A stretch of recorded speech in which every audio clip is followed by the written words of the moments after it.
EU trade ministers had to agree on the list of US products to hit with extra duties in response to Trump's tariffs. It wasn't going to be an easy task. The EU offered Trump a deal that would see cars and industrial goods traded with zero tariffs. It was a desperate attempt to prevent a trade war.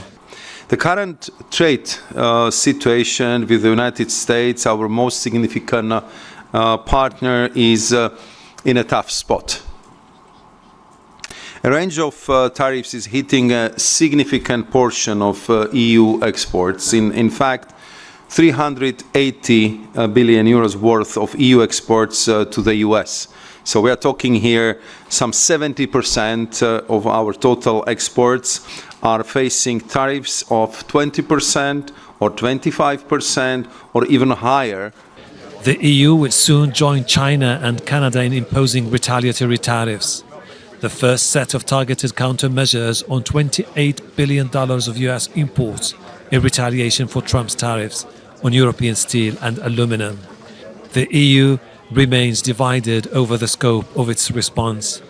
The French want the EU to go further, but the Italians have urged Europe not to retaliate. Ireland is very clear, as I believe are the overwhelming majority of European countries, that any actions we take must be taken with one agenda in mind, and that is to de-escalate, to get to a point of negotiation. German Trade Minister Robert Habeck dismissed Trump's tariffs formula as flawed. Even the basis of the calculation is nonsense. Yes, the assumption that a trade budget surplus or deficit is a problem in itself is a wrong estimation, because in the end globalization serves all economies, and especially the American economy has huge growth figures in GDP, better than a lot of European countries. These are difficult times for Europe. The 27-nation bloc faces 25% import tariffs on steel, aluminium and cars, and reciprocal tariffs of 20% for almost all goods. If the tariffs remain, Europe's $585 billion exports to the US will hang by a thread.